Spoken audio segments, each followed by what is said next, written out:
Hello good morning दोस्तों, welcome to my YouTube channel test study IQ। आज है 21 जुलाई 2020 और 21 जुलाई 2020 के जितने भी करंट अफेयर क्वेश्चन हैं हम उन सब के बारे में डिटेल के अंदर पढ़ेंगे। जो इन्फॉर्मेशन है, बुक्स हैं, इसके अलावा कोई जो यान अंतरिक्ष में भेजा गया मंगल मिशन के लिए उसके बारे में पढ़ेंगे। रेलवे डिपार्टमेंट है उसके बारे में, और जो हमारा हेल्थ मिनिस्ट्री है उसके डिपार्टमेंट के बारे में हम डिटेल के अंदर आज इस लेक्चर के अंदर पढ़ेंगे। तो शुरुआत करते हैं हमारे पहले क्वेश्चन से। पहला क्वेश्चन हम शुरुआत करते हैं एक डे के साथ में। तो अंतर्राष्ट्रीय शतरंज दिवस यानी इंटरनेशनल चेस डे कब मनाया जाता है? तो इंटरनेशनल चेस डे कब मनाया जाता है? 20 जुलाई को प्रत्येक वर्ष इंटरनेशनल चेस डे मनाया जाता है। चेस डे क्यों मनाया? चेस का मतलब क्या होता है? शतरंज होता है। क्या होता है? शतरंज होता है, जिनमें क्या होता है दो व्यक्ति आपस में बैठे खेलते हैं। और अभी जो हमारी चेस यानी शतरंज की जो टीम थी उसके अंदर अभी क्या था, जो ऑनलाइन कप होने वाला है। क्या है? ऑनलाइन कप होने वाला है। पहला गेम होगा जो ऑनलाइन खेला जाएगा। क्या होगा? ऑनलाइन शतरंज खेला जा सकता है। तो ऑनलाइन क्या करेंगे, ऑनलाइन इसको क्या करना खेला जा रहा है। और यह प्रत्येक वर्ष 20 जुलाई को ही क्यों मनाया जाता है? क्योंकि 20 जुलाई 1924 को पहली बार क्या है, 20 जुलाई 1924 को पहली बार फीडे यानी अंतर्राष्ट्रीय शतरंज संघ यानी FIDE federation of international day of chess क्या है, इसकी स्थापना हुई थी। यानी अंतर्राष्ट्रीय संघ शतरंज संघ की स्थापना हुई थी। अंतर्राष्ट्रीय शतरंज संघ की स्थापना कब हुई थी? 20 जुलाई 1924 को हुई थी। इसलिए प्रत्येक वर्ष यानी प्रति वर्ष क्या मनाया जाता है? 20 जुलाई को ही क्या मनाया है? शतरंज दिवस मनाया जाता है। और शतरंज में कितने देश पार्टिसिपेट कर रहे हैं? विश्व के 85 सदस्य क्या है शतरंज में पार्टिसिपेट यानी सदस्य हैं। यानी जो अंतर्राष्ट्रीय शतरंज संघ है उसके कितने पार्टनर यानी सदस्य देश हैं? 185 सदस्य देश अंतर्राष्ट्रीय शतरंज संघ में क्या है, शामिल हैं। और यह जो दिवस है वो प्रत्येक वर्ष 20 जुलाई को मनाता है। और यह दिवस कौन मनाता है? तो यह क्या मनाता है? यूनेस्को इसको क्या मनाता है? प्रत्येक वर्ष मनाता है। और सबसे प्रथम बार विश्व शतरंज दिवस कब मनाया गया था? यानी अंतर्राष्ट्रीय शतरंज दिवस 1966 के अंदर पहली बार इसको मनाया गया था। तो सबसे पहली बार भाई अंतर्राष्ट्रीय शतरंज संघ की स्थापना कब हुई थी? 1924 के अंदर। 20 जुलाई 1924 को अंतर्राष्ट्रीय शतरंज संघ की स्थापना हुई। तो 1966 में यूनेस्को के कहने पर पहली बार क्या था, इस दिवस को क्या मनाया गया। और 20 जुलाई को मनाया गया क्योंकि 20 जुलाई को ही अंतर्राष्ट्रीय शतरंज संघ की स्थापना हुई थी। और यूनेस्को क्या करता है, इसमें मनाता है, इस दिवस को मनाता है। और 185 देश, विश्व के 185 देश में क्या करते हैं, पार्टिसिपेट करते हैं। नेक्स्ट क्वेश्चन, देश के किस मंत्रालय के द्वारा वीडियो परामर्श EICU क्या है? वीडियो परामर्श EICU यानी EICU, यहाँ पे ऐसा भी लिखा मिल सकता है आपको एग्जाम में भाई, EICU ऐसे भी लिखा मिल सकता है। तो दोनों में कंफ्यूजन नहीं होता, EICU या EICU ऐसे भी मिल सकता है। कार्यक्रम को लॉन्च किया गया है। तो कौन से मंत्रालय ने किया? अभी हमारे जो चिकित्सा एवं परिवार कल्याण मंत्री हैं डॉक्टर हर्षवर्धन सिंह, क्या है, डॉक्टर हर्षवर्धन सिंह, उन्होंने क्या कर दिया, इसकी शुरुआत की। यानी जो चिकित्सा मंत्रालय है यानी चिकित्सा मंत्रालय उसके द्वारा क्या कहता है, ई परामर्श ICU कार्यक्रम को लॉन्च किया गया। इसके अंतर्गत क्या किया जाएगा, यह कार्यक्रम है 8 जुलाई से शुरुआत हो चुकी है। इसके क्या हुई, 8 जुलाई से इसकी शुरुआत हो चुकी है। अब EICU केंद्र के अंदर क्या होगा, जो भी व्यक्ति क्या होता है हॉस्पिटल के अंदर आता है तो जो इंक्वायरी है, क्या है, इंक्वायरी वो क्या करेगा, ऑनलाइन ही क्या करेगा, ऑनलाइन ही जो भी प्रॉब्लम्स हैं जैसे कोरोना वायरस हो गया, इसके अलावा अन्य कोई डिपार्टमेंट हो गया, हेल्थ के इश्यू हो गए, तो क्या करेंगे वो, यदि ICU से क्रिटिकल कंडीशन के अंदर कोई बीमारी है उसको, तो क्या करेगा, ICU के बारे में जानकारी प्राप्त कर लेगा। और उस जानकारी प्राप्त करने के बाद में उस जो डिटेल्स है, डॉक्टर का प्रिस्क्रिप्शन है, इसके अलावा डॉक्टर की जांच वगैरह है, तो डायरेक्टली क्या करेगा, EICU यानी वीडियो कॉन्फ्रेंसिंग के द्वारा ICU के अंदर क्या होगा, उसको लॉन्च यानी भर्ती कर लिया जाएगा हॉस्पिटल में आते ही। उसके बाद में क्रिटिकल कंडीशन होगी तो उसको हॉस्पिटल में आते ही ICU वार्ड के अंदर एडमिट कर दिया जाएगा। तो यह क्या है, चिकित्सा एवं परिवार कल्याण मंत्रालय के द्वारा क्या की अभी शुरुआत की गई है। और हमारे चिकित्सा परिवार कल्याण मंत्रालय कौन है, doctor Harshvardhan Singh. Next question number 3, कचरे से बिजली बनाने के लिए वेस्ट टू एनर्जी नामक पहल किस राज्य सरकार के द्वारा शुरू की गई? यानी इस राज्य सरकार ने क्या किया, कचरे के द्वारा क्या बनाई जाएगी, विद्युत उत्पादन किया जाएगा ना, बिजली यानी एनर्जी प्रोड्यूस की जाएगी, जिसके क्या होगा, उस एनर्जी का करेगा राज्य के काम के लिए काम में लिया जाएगा। यह राज्य सरकार ने कदम क्यों उठाया, क्योंकि यह जो राज्य है वो क्या है, पहाड़ी इलाका राज्य का है, पहाड़ी इलाका राज्य है। और पहाड़ी इलाके में के अंदर जो वेस्ट आता है उसको डिकम्पोज करने के लिए जो लैंड्स होती है उसकी रिक्वायरमेंट पड़ती है। तो अब लैंड से क्या होती है, यहाँ पे फुलफिल नहीं हो पाती, इस वजह से इस राज्य ने क्या कहते हैं यह कदम उठाया है। तो यह कदम उठाने के लिए इस राज्य ने क्या किया है, जो उत्तराखंड राज्य सरकार है उसने क्या कर दिया है, इसको वेस्ट टू एनर्जी यानी वेस्ट के जो इलेक्ट्रॉनिक वेस्ट आते हैं, कोई वेस्टेज आता है उसको क्या करना पड़ेगा, उसको यूज करते हुए जो पर्यावरण संरक्षण और प्रदूषण नियंत्रण बोर्ड है उसने क्या कर दिया है, उससे एनर्जी उत्पन्न करने का विचार बनाया। और इस एनर्जी यानी जो एनर्जी प्रोड्यूस करेगी, इलेक्ट्रिसिटी उत्पन्न की जाएगी, वो कहेगी 5 मेगावाट की क्या की जाएगी, इलेक्ट्रिसिटी उत्पन्न करने का लक्ष्य रखा गया है। क्या है, 5 मेगावाट का बिजली उत्पादन करने का क्या है, इन्होंने लक्ष्य रखा गया है। क्योंकि प्रत्येक दिन यहाँ पे जो उत्तराखंड राज्य है, प्रत्येक दिन यहाँ पे 900 टन के समथिंग क्या होता है, 900 टन क्या होता है, जो वेस्टेज आ रहा है, क्या आता है, कचरा आता है, वो निकल के आता है। अब इस 900 टन प्रत्येक दिन क्या होते हैं, लैंडफिल की रिक्वायरमेंट होती है। अब लैंडफिल नहीं हो पाती क्योंकि पहाड़ी इलाका है। अब पहाड़ी इलाके के अंदर लैंड तो होगी नहीं, क्योंकि वहाँ पे पूरा ही हिमालयन रीजन है। इस वजह से इस राज्य सरकार ने कदम उठाया कि जो वेस्टेज आता है, उससे जो वेस्टेज आएगा उससे क्या करना पड़ेगा, एनर्जी प्रोड्यूस करने का क्या बनाया उन्होंने, लक्ष्य बनाया है। इसके अलावा जो पिछला क्वेश्चन था हमारा, उस क्वेश्चन में ये जो आईसीयू ई आईसीयू जो कार्यक्रम है, क्या है, ई आईसीयू जो कार्यक्रम है वह कितने राज्यों के अंदर भी चालू कर दिया, तो ये 11 राज्यों के अंदर चालू कर दिया गया है। 11 राज्यों में चालू कर दिया। और 11 राज्यों के हैं जो 43 सबसे बड़े हॉस्पिटल है, यानी प्रत्येक राज्य के यानी जितने बड़े हॉस्पिटल यानी 43 जो बड़े हॉस्पिटल हैं उन राज्यों में क्या कर, उन हॉस्पिटल में क्या करते हैं, इसका शुभारंभ कर चुके हैं। इसके अलावा जो यहाँ पे जो इलेक्ट्रॉनिक्स ई परामर्श यानी ई वीडियो परामर्श ई आईसीयू है, उसके अंदर कितना टाइम मिला जाएगा, तो प्रत्येक दिन क्या जाएगा, 1.5 से यानी 1 घंटा 30 मिनट के साथ में 2 घंटे तक का क्या रखा जाएगा, पर जो सेशन है वो रखा जाएगा प्रत्येक दिन, यानी जो टाइम ड्यूरेशन है उसमें सुबह के शाम में, शाम के शाम में और नाइट इवनिंग टाइम के अंदर प्रत्येक समय के अंदर क्या रखा जाएगा, 1.5 से 2 घंटे का क्या रखा जाएगा, परामर्श के अंदर रखा जाएगा। नेक्स्ट क्वेश्चन, रेल मंत्रालय के द्वारा निजी रेल परियोजना को कब से शुरू करने की योजना बनाई है। पिछले टाइम जब रेल परियोजना शुरू की गई थी तो जो तेजस थी, क्या थी, हमारे देश के अंदर पहली बार जो निजी परियोजना के अंतर्गत रेल चलाई गई थी वो कौन थी, तेजस थी। कौन सी थी, तेजस थी, उसको चलाया गया था। अब जो रेलवे डिपार्टमेंट है, निजीकरण करने के जो कार्यक्रम चालू है वो कब तक पूरा हो जाएगा, तो वो 2023 तक क्या करना है, यानी 2023 तक जो रेल परियोजना है उनको निजीकरण के हाथों के अंदर चलाकर अच्छी सुचारू तरीके से करना है, रेल परियोजना को चालू करना है। कब चलेंगे, 2024 तक। इसके अलावा रेल जो परियोजना है उसके अंदर पूरा इलेक्ट्रीफाई करने का लक्ष्य कब तक रखा है, 2023 तक का क्या रखा है, पूरा इलेक्ट्रीफाई करने का लक्ष्य रखा है। क्या रखा है, पूरा इलेक्ट्रीफाई करने का लक्ष्य रखा है, पूरे रेलवे डिपार्टमेंट को इलेक्ट्रीफाई करने का। उसके अलावा जो कंप्लीटली यानी जो रेलवे डिपार्टमेंट है वो कंप्लीटली अपना जो विद्युत उत्पादन यानी एनर्जी उत्पादन है, क्या है, विद्युत उत्पादन या एनर्जी उत्पादन है, वो कंप्लीटली कौन से साल तक अचीव करने का लक्ष्य है, और 0% जो प्रदूषण है करने का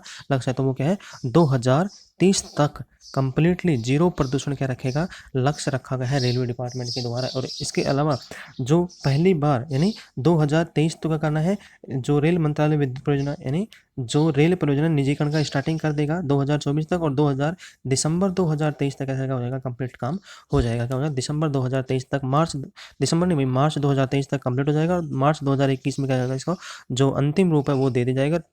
जो कंप्लीट है वो मार्च 2023 तक हो जाएगा। और संचालित है यानी जो अचीवमेंट है यानी रेल प्रोजेक्ट शुरू कब हो जाएंगे, 2024 तक क्या हो जाएगा, शुरू हो जाएगा। तो यहाँ पे आपका आंसर कौन सा आएगा, 2024 क्या आएगा, करेक्ट आंसर आएगा। नेक्स्ट क्वेश्चन, जापानी स्पेस सेंटर तानेगाशिमा से किस देश ने अपना होप मार्स मिशन क्या कर दिया, लॉन्च कर दिया। अब की बार क्या हुआ, जो मौसम खराबी की वजह से बार बार डिले होता जा रहा था मार्स मिशन इस देश का, तो इसने आखिरकार क्या कर दिया है, अपना मार्स मिशन लॉन्च कर दिया है। क्या नाम है, होप मार्स मिशन। तो कौन से देश का है ये, यूएई, यूनाइटेड अरब एमिरेट्स, यानी छोटे छोटे देशों का समूह मिलाया क्या गया था, इसको यूनाइटेड अरब एमिरेट्स बनाया गया था, यानी संगठन बनाया गया था। तो इस देश ने अपना लॉन्च कर दिया। और ये पहला अरब कंट्री देश है, यानी पहला अरब कंट्री देश भी है और पहला मुस्लिम देश भी है, पहला मुस्लिम देश और पहला अरब कंट्री देश है जिसने क्या कर दिया है, अपना मंगल मिशन लॉन्च किया है। और यह मंगल मिशन क्या है, मानव रहित मंगल मिशन क्या है, लॉन्च किया गया है। और यह जो मिशन है वो क्या है, जापानी जो स्पेस सेंटर है यानी जापान से क्या गया, इसको लॉन्च किया गया है, तानेगाशिमा सेंटर से लॉन्च किया है। और अब जो यह मिशन है वो क्या कर रहा है, पूरी तरीके से पर्टिकुलर तरीके से काम भी कर रहा है। और यह मिशन कब मंगल मिशन तक पहुंचेगा, यानी मंगल ग्रह तक पहुंचेगा, तो ये कब पहुंचेगा, जो 2021 है, क्या है 2021 फरवरी 2021 के अंदर क्या पहुंचेगा, ये मंगल मिशन तक, मंगल ग्रह तक पहुंचेगा। और यह है 2 फरवरी 2021 क्यों चुना है, क्योंकि फरवरी 2021 के अंदर यूनाइटेड अरब एमिरेट्स की क्या है 50वीं वर्षगांठ मनाई जाएगी, इसलिए उन्होंने क्या कर दिया, इसको लॉन्च किया है। इसके लिए क्या कर रहा है इसका और शुरुआत की गई। इसकी शुरुआत करने का जो मेन लक्ष्य क्या है, मेन लक्ष्य ये है कि मंगल ग्रह के जो पर्यावरण है ना, एनवायरनमेंट है, और जो मौसम विभाग है, क्या है मौसम विभाग है, उसके बारे में क्या करना है, जानकारी इकट्ठी करना है, क्या करना है, जानकारी इकट्ठी करना है। नेक्स्ट क्वेश्चन, देश की किस संस्था ने कार्यस्थल के लिए कोविड सुरक्षा प्रणाली कोप्स को लॉन्च किया है, कोविड सुरक्षा प्रणाली कोप्स क्या है, कोविड सुरक्षा प्रणाली कोप्स का कर दिया अभी लॉन्च किया है। तो किसने किया है, जो CSIR और CMERI यानी दुर्गापुर है, यानी CSIR और CMERI है, उन्होंने क्या कर दिया, इसको लॉन्च किया है। इसके अंदर कोप्स है, इसके अंदर लॉन्च करने का जो मेन लक्ष्य क्या है, इसमें क्या होगा, तीन काम करेंगे, क्या करेंगे, 3 चीज़ें काम करेंगे। पहला क्या है, 360 डिग्री क्या होगा, ये रोटेशनल होगा। सेकंड क्या होगा, यह ऑटोमेटिक होगा, क्या होगा, ऑटोमेटिक यानी आर्टिफिशियल इंटेलिजेंस के द्वारा ये काम करेगा। और तीसरा क्या है, इसके अंदर टचलेस क्या होगा, टचलेस फोसेट क्या है, टचलेस जो फोसेट है, टोफ यानी टोफ है, उसको क्या करने का, छिड़काव करने का लक्ष्य रखा गया है। और यह तो क्या ऑटोमेटिक आर्टिफिशियल इंटेलिजेंस में आ गया। और तीसरा जो है वो क्या होगा, सोलर पैनल से क्या होगा, संचालित होगा, क्या होगा, सोलर पैनल से क्या होगा, यह संचालित होगा, क्या होगा, सोलर पैनल से क्या होगा, ये संचालित होगा। तो यह किसने बनाया है, CSIR और CMERI का दोनों का कॉम्बिनेशन के साथ में क्या है, दुर्गापुर जो है उसने क्या कहते हैं, इसको लॉन्च किया। और जो CSIR के जो हमारे महानिदेशक है प्रोफेसर डॉक्टर हरीश ईरानी क्या कहते हैं, इसका उद्घाटन यानी इसको देश को समर्पित किया है। तो यह इसकी जो पिक्चर है वो एक बार आप चेक कर लीजिए।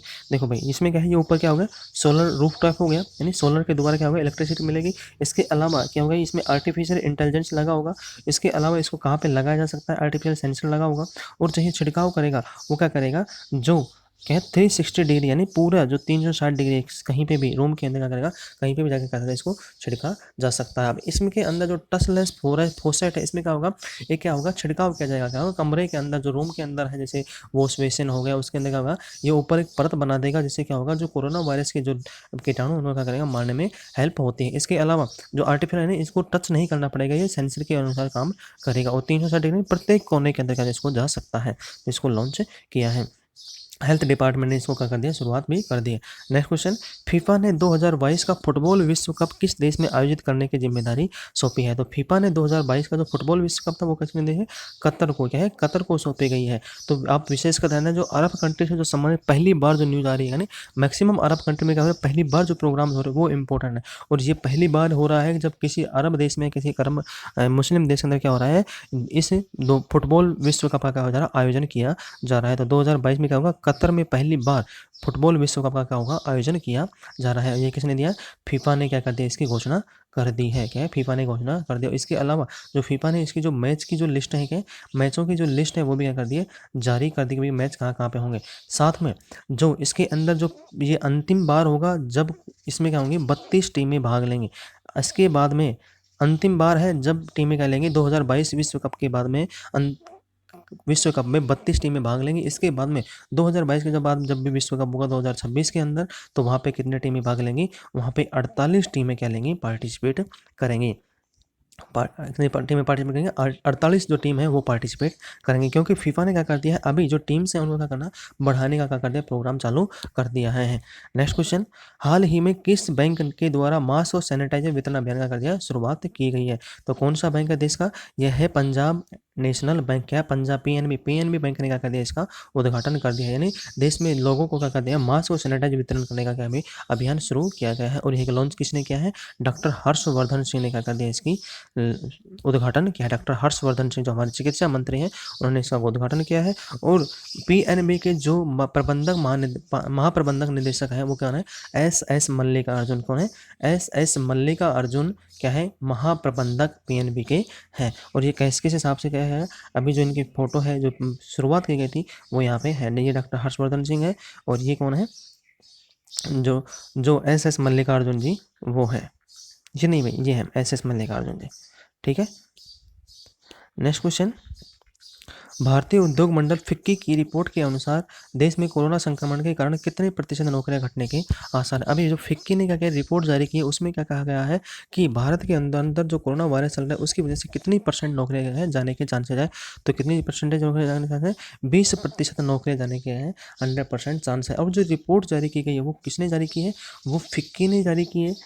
क्या है? फिक्की प्लस नेस्कोम, क्या है, फिक्की प्लस नेस्कोम, उसके अलावा जो अर्नेस्ट एंड यंग है, क्या है, अर्नेस्ट एंड यंग जो कंपनी है उस तीनों ने मिलकर जारी की है। अब फिक्की तो क्या हो गया, भारतीय उद्योग मंडल क्या हो गया, इसके अलावा जो नेस्कोम है वो क्या हो गया, सूचना प्रौद्योगिकी के अंदर क्या करती है, ये काम करते हैं, सूचना प्रौद्योगिकी की टीम हो गई। और जो अर्नेस्ट एंड यंग है वो क्या है, वित्तीय जो शोध करते हैं, क्या, वित्तीय जो शोध करता है उनकी जो टीम हो गई। तो इन तीनों के क्षेत्रों के अंदर मिलकर क्या कर दिया, इसकी लिस्ट जारी की गई। और उसमें क्या कहा गया है कि भाई जो 20% रिपोर्ट यानी 20% लोगों का क्या नौकरी जाने का क्या है चांसेस है। अब इसके अंदर जो क्या है, जो वाहन क्षेत्र है यानी जो वाहन क्षेत्र है उसके अंदर 10 से यानी जो व्हीकल क्षेत्र है उसमें 10 से 15% जाने के चांसेस हैं।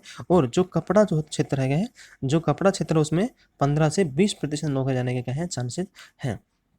नेक्स्ट क्वेश्चन, हाल ही में देश में किस राज्य सरकार ने हल्दी अनुसंधान संस्थान लगाने की क्या कर दी है, घोषणा कर दी है। तो कौन से राज्य ने की है, हमारे देश के जो तमिलनाडु राज्य है किसने कह दिया, इसकी घोषणा कर दी है। अब हल्दी अनुसंधान संस्थान लगाने के लिए मेन मकसद क्या है, क्योंकि हल्दी से क्या होता है, हमारी जो हेल्थ है, क्या होता है, हेल्थ का जो इम्यून सिस्टम है, क्या है, इम्यून सिस्टम है उसको क्या करती है, मजबूत बनाती है। हल्दी क्या करती है, हमने जो शरीर है वो उसको क्या करते हैं, इम्यून सिस्टम को हेल्दी यानी स्ट्रॉन्ग बनाती है। और कोरोना वायरस से क्या करती है, जब भी हेल्दी क्या होता है, इम्यून सिस्टम यानी कोरोना वायरस हो रहा है तो कहीं ना कहीं इम्यून सिस्टम को क्या है, स्ट्रॉन्ग करके ही क्या करना पड़ रहा है, कोरोना वायरस को हराना पड़ रहा है, जब तक कि क्या होगा उसका जो पर्टिकुलर दवाई आ नहीं जाती है।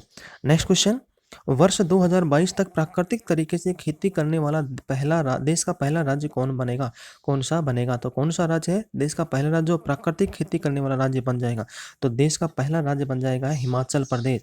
क्या है, हिमाचल प्रदेश देश का पहला राज्य बन जाएगा जो 2022 तक कंप्लीटली क्या होगा, जो प्राकृतिक खेती है, क्या है, प्राकृतिक खेती है, नेचुरल खेती है उसको करने वाला राज्य बन जाएगा। प्राकृतिक खेती अब हिमाचल प्रदेश है तो हिमाचल प्रदेश क्या है, पूरा हिमालयन रीजन के अंदर आता है। क्या होता है, हिमालयन रीजन के अंदर आता है। यहाँ पे क्या होता है, जमीन ऊबड़ खाबड़ होती है। तो यहाँ पे जो खेती होती है वो कौन सी होती है, ये बागवानी खेती होती है। क्या होती है, बागवानी खेती होती है। अब बागवानी के अंदर क्या होगा, यदि नेचुरल तरीके से करना चाह रहे हैं तो वहाँ पे क्या होता है, बाग अच्छी तरह से नेचुरल यानी प्राकृतिक तरीके से बाग लगाए जाएंगे। अब इनमें बेनिफिट क्या होगा, प्राकृतिक तरीके से लगाने के लिए जो गवर्नमेंट उसने क्या कहते हैं इसका काम चालू भी कर दिया है। इसके अलावा जो हिमाचल प्रदेश के अंदर जो पंचायत है, कितनी है, 2945 पंचायत है, उनमें तो क्या कर दिया है, प्राकृतिक तरीके से क्या है, खेती शुरू कर दिया है। बट हिमाचल प्रदेश में कितनी पंचायत है, 3226 पंचायत है, उनमें बाकी भी बच रहा है, यानी 300 के समथिंग अभी पंचायतें बच रही जिनमें क्या करना है, ये काम करना बाकी है। इसके अलावा जो सिटी है यानी जो बड़े खेत करने वाले हैं, जो बड़े खेत करने वाले हैं जैसे कस्बे हो गए, तो वहाँ पे क्या करना है, इनको भी पहुँचाना है। इसके अलावा जो प्राकृतिक खेती से बेनिफिट होगा उससे क्या होगा, जो एनवायरनमेंट है वो कहीं ना कहीं क्या होता है, बेनिफिट मिलता है। साथ में एनवायरमेंटली इको फ्रेंडली भी ये होता है, क्योंकि इनके अंदर जो फल फ्रूट लगेंगे वो क्या होंगे, नेचुरल होंगे। जो हाइब्रिड जो बीज वगैरह आते हैं, हाइब्रिड जो किस्म आती है उनमें क्या होता है, हेल्थ की क्या होती है, हेल्थ की ज़्यादा क्रिएटिविटी यानी हेल्थ को इशू करते हैं। Next question, the spirit of cricket Indian, क्या है, the spirit of cricket Indian नामक पुस्तक को किस क्रिकेटर के द्वारा लिखा गया। अभी जो इस ऑस्ट्रेलिया के जो कप्तान थे स्टीव वो, उन्होंने क्या किया है, भारत के अंदर अभी आए हैं और वो अभी क्या कर रहे हैं, टूर कर रहे हैं। और उन्होंने के जो आने का जो मेन मकसद था वो क्या किया, मेरठ के अंदर उन्होंने क्या कर दी, जो भारत के लिए क्या कहते हैं, इंडिया के लिए जो बैट और बॉल वगैरह बनाते हैं तो उनकी कारीगरी देखने के साथ में उन्होंने क्या किया, जो अपनी बुक लिखी है the spirit of cricket Indian, यानी क्रिकेट के प्रति लोगों का, भारतीय लोगों का रुझाव जो है वो कितना है, तो इसको देखने के लिए उन्होंने क्या है, मेरठ के अंदर जो क्रिकेट के बल्ले बनाए जाते हैं उस कंपनी में जाके वहाँ पे क्या कर दिया, फैक्ट्री के अंदर जाके पिक्चर चुनी है, लोगों के द्वारा जो स्पिरिट है उनके बारे में जाना है। तो जो इन्होंने बुक लिखा है the spirit of cricket Indian, उसके बारे में उन्होंने उस बुक के अंदर भी मेरठ की जो पिक्चर वगैरह हैं उन्होंने मैक्सिमम पिक्चर क्या डाली है उसके अंदर डाली है। तो किसने लिखा है, ऑस्ट्रेलिया के पूर्व कप्तान क्या है, ऑस्ट्रेलिया के पूर्व कप्तान स्टीवो ने इसको लिखा है।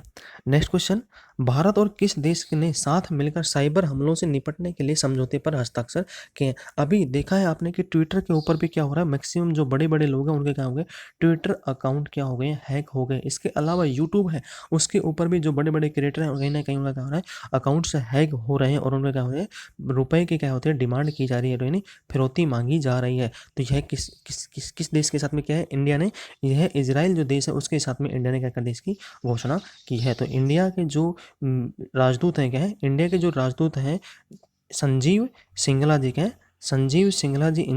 यहाँ पे यदि क्वेश्चन पूछता है कि इजराइल में इंडिया के राजदूत कौन है, तो कौन आएंगे, संजीव सिंगला जी कहें इंडिया के राजदूत है किसमें, इजराइल के अंदर। और इजराइल के जो साइबर निदेशालय के महानिदेशक है क्या, साइबर निदेशालय के महानिदेशक है जिंगल, याम थोड़ा वैसे है भाई, जिंगल उन्नावे क्या है, उन्नावे, जिंगल उन्नावे जो है, उनके दोनों के बीच क्या है इसका समझौता हुआ। अब इसके अंतर्गत दोनों देश क्या करेंगे, एक दूसरे के साथ में जो साइबर हमले होते हैं उनसे निपटने के लिए करेंगे, प्रोग्राम तैयार करेंगे, टेक्निकल साझा करेंगे और इसके क्षेत्र में आगे बढ़ेंगे। नेक्स्ट क्वेश्चन, हाल ही में किस देश की किस आईआईटी संस्थान ने इक्यूबेटेड स्टार्टअप के साथ मिलकर एक पोर्टेबल हॉस्पिटल यूनिट को तैयार किया है? यानी इक्यूबेटेड एक स्टार्टअप है, उसके साथ मिलकर एक पोर्टेबल हॉस्पिटल को क्या कर दिया अभी, लॉन्च, यानी हॉस्पिटल की यूनिट को तैयार किया है। इस हॉस्पिटल में क्या होगा, ये इसको अंदर 2 घंटे के अंदर 4 लोग क्या कहते हैं आसानी से एक जगह से दूसरी जगह कहते हैं ले जा सकते हैं, कहीं पर भी इसको ले जाया जा सकता है। तो कौन सी आई है, यह आई मद्रास है, उसने क्या कर दिया इसको लॉन्च कर दिया। और जो यह हॉस्पिटल है इसका नाम क्या दिया गया है, तो यह पूछते हैं कि आई मद्रास के द्वारा जो पोर्टेबल हॉस्पिटल दिया उसका नाम क्या है, ये क्वेश्चन भी आपसे पूछ सकता है। तो क्या है, मेडिकैब, ध्यान रखना भाई, क्या है, मेडिकैब जो हॉस्पिटल है उसको लॉन्च किसने किया है, बनाया किसने, आईआईटी मद्रास ने इसको बनाया है। और इसको 2 घंटे के अंदर ही यहाँ 4 लोग आसानी से कहते हैं इसको एक जगह से दूसरी जगह ले जा सकते हैं। और इसकी जो मैन्युफैक्चरिंग जो यूनिट है, मेडिकैब की जो यूनिट है वो कहाँ पर लगाएगी, नहीं जो प्लांट है वो कहाँ लगाया जाएगा, यह तमिलनाडु के अंदर क्या हो रहा है, तमिलनाडु के जो चेंगलपेट क्या है, चेंगलपेट जो जगह है वहाँ पे लगाया इसका प्लांट लगाया जाएगा। तो आज के लिए इतना ही। यदि आपको हमारा लेक्चर पसंद आता है आप इसे लाइक करें, शेयर करें, कमेंट करें और सब्सक्राइब करना ना भूलें। सब्सक्राइब हमें जो बेल आइकन है उसको प्रेस करना ना भूलें। यदि लेक्चर पसंद नहीं आता है तो आप इसे डिसलाइक करें, डिसलाइक क्यों क्या कमेंट बॉक्स में लिखकर जरूर बताएं। यदि लेक्चर पसंद आता है आप अपने दोस्तों को मैक्सिमम से मैक्सिमम दोस्तों को शेयर करना है। आज के लिए इतना ही, धन्यवाद।